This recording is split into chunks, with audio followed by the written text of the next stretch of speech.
शिल्पी सखी ए सखी कनी बतावा तहर पिया के याद कैसे आवेला हमरा से बताओ कैसे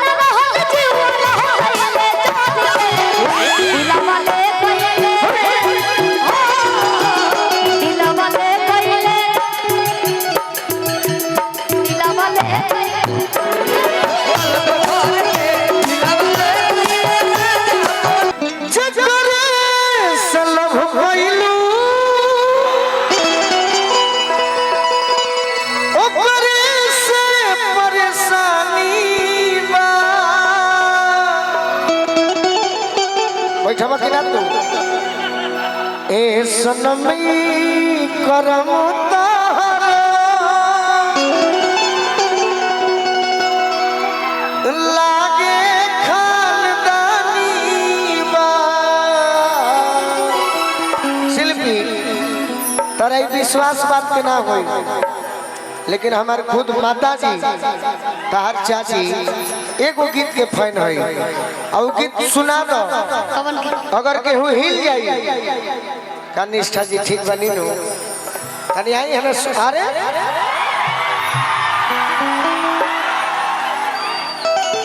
हम आज मित्र कहो भौजी ना कहो, इनके लिए जोरदार ताली बजाइए। ये नेहा सिंह निष्ठा जी बड़ी सुंदर आवाज के मालकिन जितेंद्र भैया नेताजी से कह के स्वागत हो जाए। हमारी माता जी आपकी चाची चाहे माता जी मानी एक गीत की फैन है कि दिला वाले राजा बोतल में भर के आप हटिए गुंडा जी मुस्कान कनी मार देता हूँ। चली बड़ा खुशी होला कि घर में चाची लोग माई लोग पसंद करेला। सब है माई बहन आई सब लोग गाना सुनले बा ना। हाँ सब लोग हंसता और माता जी के प्रणाम बा रउआ कह दे हमारी तरफ से। बाकी है तरी ना मानब जो हमनी के ना हम घरे चलब ना ना ना घरे यहाँ हमार जहिया कुछ प्रोजन होई जहिया और शादी होई त एक मिनट बाबू तनी हमरो माइक धर हेलो भाव से मानो ना देखो के हिली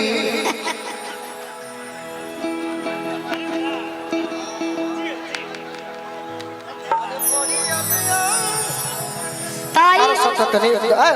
ओड़ा सतनी पगली सब लोग ओढ़ ले। मेहरारू का कहती है बताओ।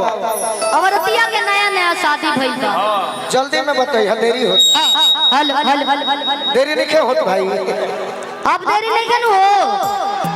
देरी नहीं कनु हो चाची जब लेना कोई वो देरी बुझाता अवरतिया कह दिया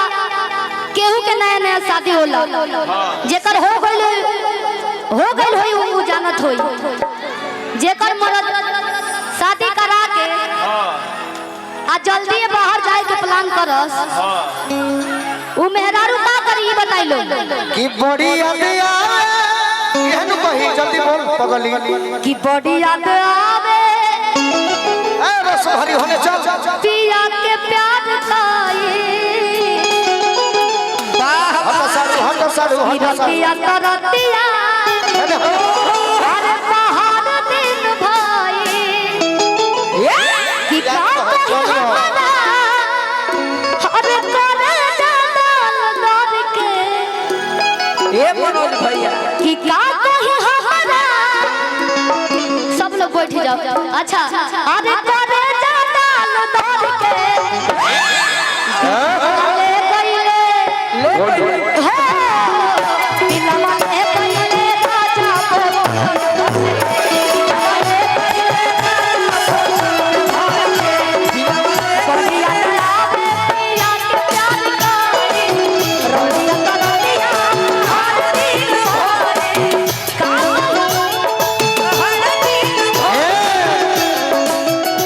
शिल्पी सखी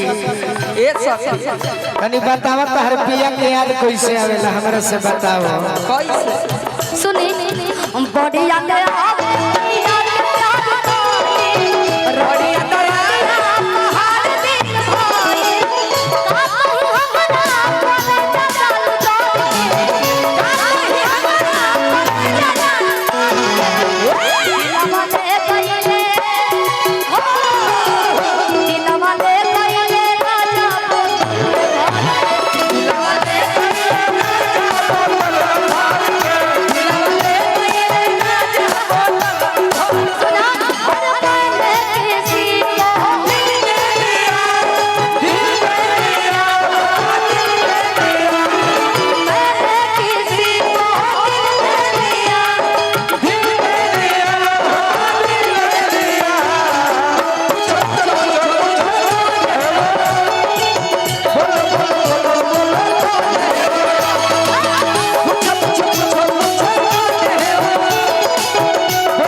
भैया के घर पड़ेला ढेर सारा आशीर्वाद और ऐसे ही गाना होत रहे।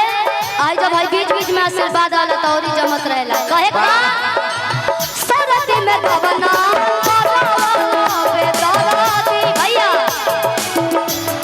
आज छूटल ना रहे गावा के हरदी। सुनो शिल्पी बाबू हमारे के माफ करी हम तार बीच में खड़ा बनी काहे कि तू स्टूडियो में गावेलू जब तक खूब निमन लागेला और हमने के अखाड़ा के गौनिहार हो जाए का भाई गलती तो तहार लोग गीत सुनले बात ना सुंदर कि कोनो जवाब नहीं थे बाकी आज लेके हूँ के शिल्पी गलती बोलत नहीं आज लेके हूँ शिल्पी के नाचत देखले बाकी ना हाथ उठा के बताओ केहू नहीं के देखले बाकी मंच पर बनी बनी कमर भी हिला देबू तो देखो ताली के कमी ना रही शिल्पी। ये हमारे गार्जियन है सब आशीर्वाद लोग यही मुस्कान के संग छूटल ना रहे गवाना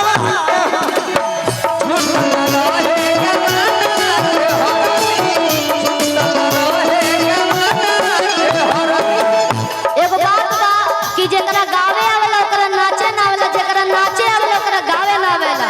दोनों 19-20 पड़ जाला भैया ठीक बा लेकिन हमरा तनी तनी आवेला हम वही में डांस करब सही सरदी में गवना छूटल ना रहे गावा के हरदी छूटल ना रहे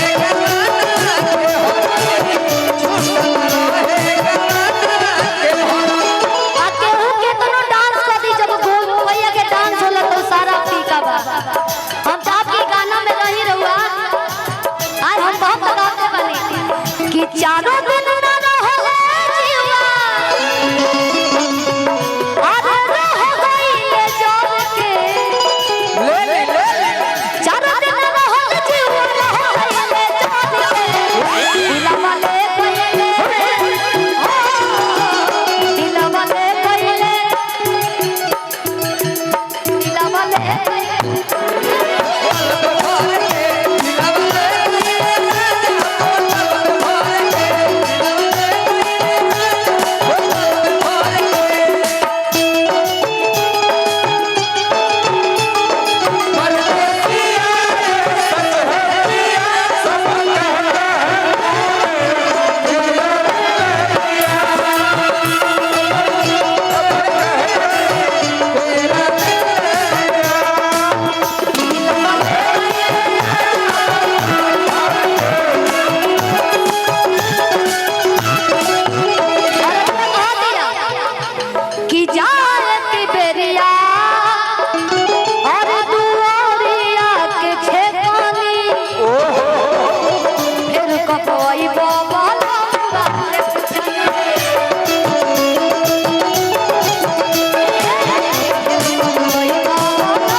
हमारा डांस अच्छा लगा ना जोरदार ताली बजाइए शिल्पी राज के लिए एक बार सभी लोग। Thank you so much.